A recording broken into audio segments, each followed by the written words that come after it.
Constantino, é bem verdade que essa farewell live aí do Bolsonaro esvazia, de alguma maneira, a expressão o bolsonarismo.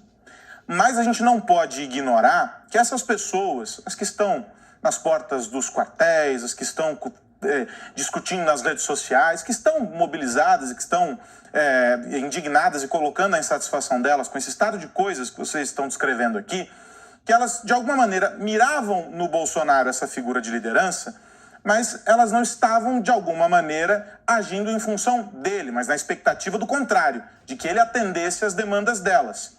Essas pessoas não embarcaram em um avião, essas pessoas não fizeram essa live com essa mensagem que vocês acabaram de analisar, elas continuam questionando, continuam indignadas. O que acontece a partir daqui com essas pessoas que representam uma parcela importante da população, já que a gente viu nas urnas, e aí é possível medir em função disso, que foi um percentual muito apertado, um país dividido. Ótima questão, Aros. Assim, eu não tenho a resposta. Cada um vai fazer aquilo que acha que deve fazer, né? Ninguém pode falar, ninguém tem procuração, nem em Bolsonaro, para falar em nome dessa parcela significativa da população que despertou, um gigante que acordou para o que é a realidade brasileira, muito bem descrita aí pelo Conrado. Eu acho que o que tem que ser feito, aí é a minha opinião, né, como alguém que está nessa luta muito antes de Bolsonaro ser presidente, é justamente robustecer o movimento conservador, de direita. Liberais clássicos e conservadores precisam se dar conta que obter a presidência por meio de uma eleição não é o ponto de chegada.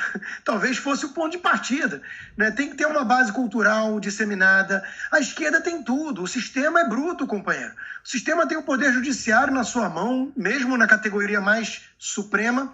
Tem a mídia quase toda, e olha o esforço que eles fazem para calar o único veículo de comunicação grande que dá pluralidade, de fato, que permite o contraditório, né? Então é um consórcio vendido, corrompido até a alma, né? Que fica fazendo vista grossa para todo o abuso de poder, canetadas supremas e tudo mais, demonizando o presidente, incapaz de reconhecer virtudes, acertos, uma gestão prudente, responsável na economia. São incapazes, porque eles estão na militância, né? Tem uma delas aí, coitada, que está dizendo que tudo melhorou já, que equipe maravilhosa. Quer dizer, o que essa pessoa consome no café da manhã, né? É impressionante. Então, são militantes petistas que nos acusavam de militantes bolsonaristas. Eu vou provar aqui, uma vez mais, que isso tudo é ridículo, né? Eu já vinha de antes e vou continuar fazendo minhas análises e dizendo que o Brasil tem que ir nessa direção, que é a direção da guinada direita. Império da lei, Estado de Direito, isonomia, né, no tratamento com os indivíduos, liberdade de expressão, propriedade privada, menos Estado, livre mercado, tudo aquilo que eu defendo há 25 anos nas plataformas, né? E eu vou continuar fazendo.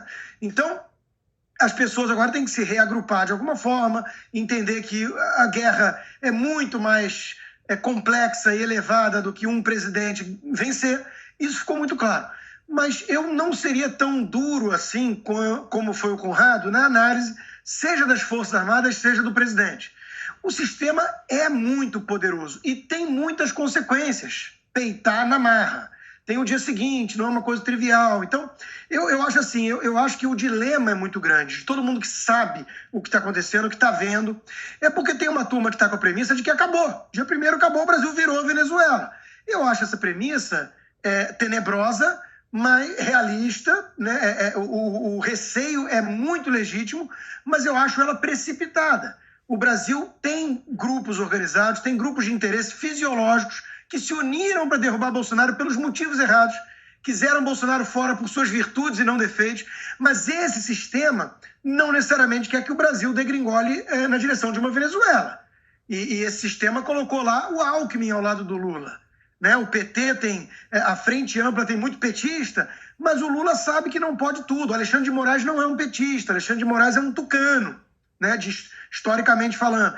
Então, muita gente acha que o próprio sistema tem condições de impedir uma desgraça nível Dilma, como fez ali, para preservar as galinhas dos ovos de ouro. O que eu acho que é a principal virtude do Bolsonaro, fora tudo que ele fez dentro das 4 linhas, com honestidade e patriotismo.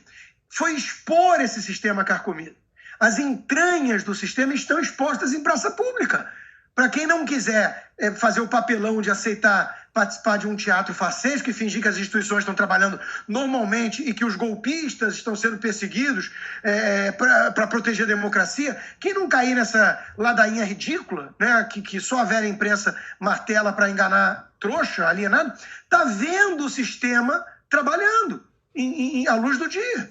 Então, assim, agora é a hora disso, né? Olha, agora ficou muito claro que a gente tem que se unir, tem que se organizar, tem que pensar, tem que ter inteligência, porque o sistema é bruto, companheiro, e o sistema quer transformar o Brasil em China. Já estamos vendo contas canceladas, suspensas, canais desmonetizados por pressão deles, né? Anõezinhos fascistas pedindo cabeça de todo mundo e torcendo para que essa única emissora independente seja perseguida, e isso tudo em nome da democracia, mas ninguém mais acredita, nem o Armínio Fraga, né? Então agora é hora de se organizar para valer, porque senão vira Venezuela mesmo. O Constantino falou muito sobre o sistema. O horário não me permite parafrasear uma frase que se tornou antológica no cinema sobre o sistema, Vilela. Mas eu queria pegar carona nesse comentário do Constantino para te ouvir sobre esse mesmo tema. A indignação das pessoas não cessou. O que acontece a partir de agora? Exato. Eu vejo, né, uma questão que eu já tive a oportunidade de colocar outras vezes aqui no 3 em 1, em outros programas da casa, de que, eventualmente, hoje a gente tem um contingente muito grande de pessoas legitimamente se manifestando, colocando a sua posição, só que talvez esteja faltando uma liderança para essas pessoas, de uma forma que esse tipo de manifestação, esse tipo de movimentação, ele seja algo mais efetivo, mais eficiente do que o que tem sido. Eventualmente, essa desorganização, e agora, diante do silêncio do Bolsonaro e diante desses últimos atos, pode fazer com que esse segmento se torne ainda mais órfão, se sinta ainda mais órfão.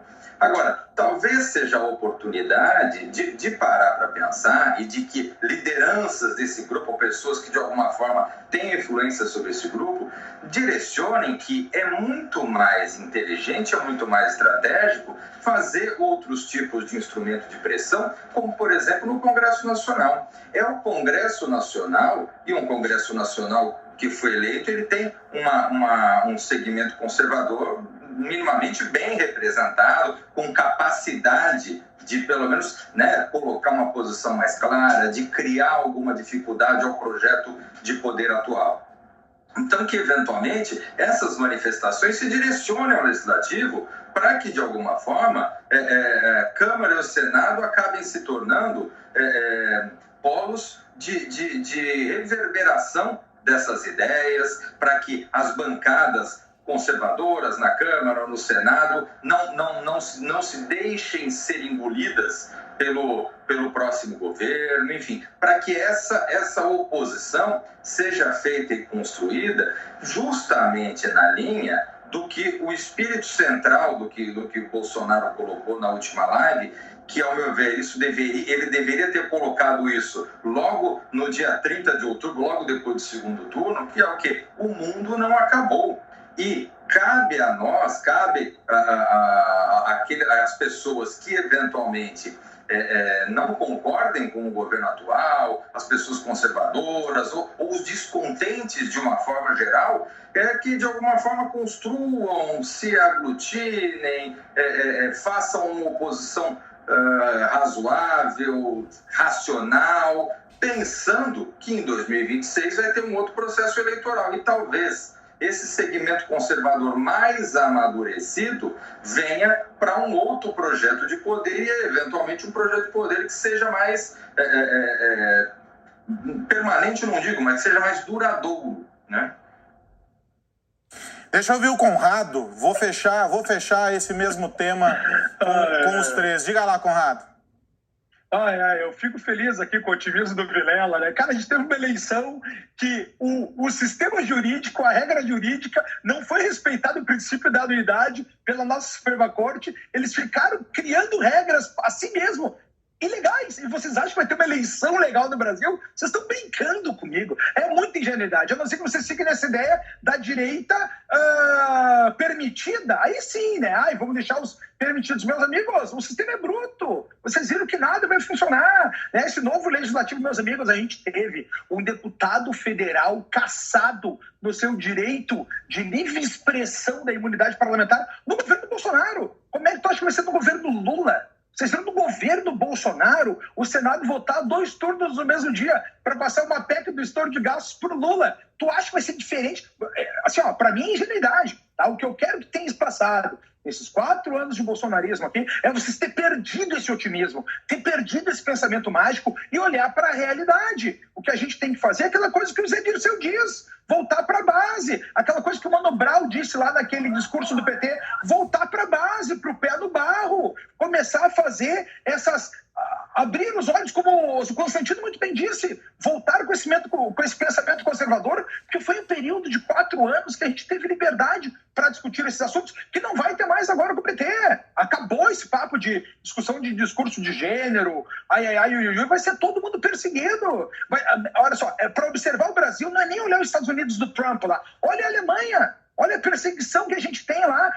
Eu aposto um dedo que vão criar agora um ministério, ou alguma junta, ou algum conselho de proteção da Constituição. Com quem? Com Flávio Dino e Alexandre de Moraes, querido. E onde é que tu acha que tu vai parar? Não vai ter mais esse tipo de fala. É tudo ilusão. Tá? Óbvio, não é terra arrasada, porque a gente viu que tem 60 milhões de pessoas, tem metade da população que não concorda com o que a gente está vivendo aqui. E aí vem a nossa missão de conversarmos, de alertarmos as visões de mundo, para começar na base, com as crianças, com os jovens, para enxergar como o sistema é podre, como não pode contar com a estrutura, e sim com cada um dos cidadãos. É essa transformação que vai levar anos, talvez décadas, para a gente conseguir ter aquela cereja do bolo que foi ter o presidente Jair Bolsonaro. O que a gente pôde ver aqui com o Paulo Guedes no poder, com uma escolha de ministérios mais vinculados à técnica, é que o Brasil tem uma saída. A gente estava nos trilhos para o bom caminho.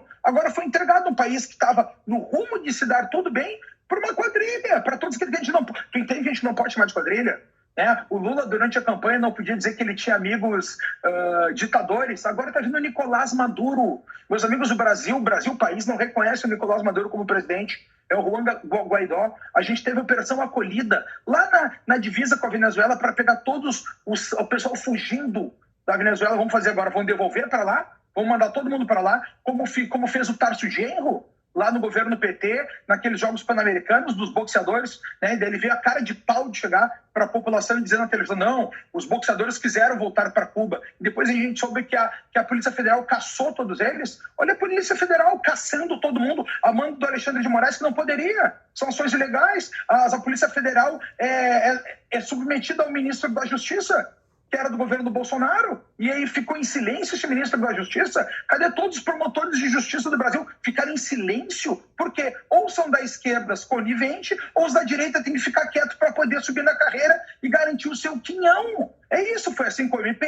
foi assim com a Justiça. É um silêncio absoluto no Brasil por quem deveria te defender, meu amigo. Então abre teu olho, vocês viram a realidade. Nosso Congresso não existe, nosso Senado não existe, ninguém entrou com um pedido de impeachment contra ministros do STF ou qualquer outra coisa que fosse, ninguém defendeu suas prerrogativas do 4911 da Constituição. O presidente Bolsonaro foi atacado lá no seu artigo, só para finalizar, no seu artigo 84, quando ele quis nomear o Ramagem, que era seu chefe de segurança, para diretor da Polícia Federal, diretor-geral, não foi autorizado pelo STF. Agora o Lula está nomeando o chefe de segurança dele para o mesmo cargo, e aí fica tudo em paz, tudo quieto. E a grande imprensa, o consórcio, todo mundo batendo palma na claque, dizendo que agora o Brasil venceu e nós estamos novamente numa liberdade. A gente vive num país da piada pronta, Aros. E a nossa missão aqui é discutir tudo isso para abrir os olhos das pessoas, para que todo mundo enxergue que nós não estamos sozinhos. E aí vem toda essa engenharia aqui para saber quais passos nós temos que dar a favor daqueles preceitos, já vou encerrar aqui,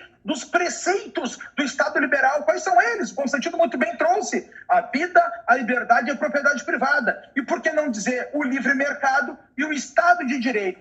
Isso aqui é o que a gente tem que defender, todas as pessoas com a cabeça mais aberta e que tem uma visão mais liberal, mais clássica dentro do liberalismo, e que são os preceitos defendidos pelos conservadores, Aros.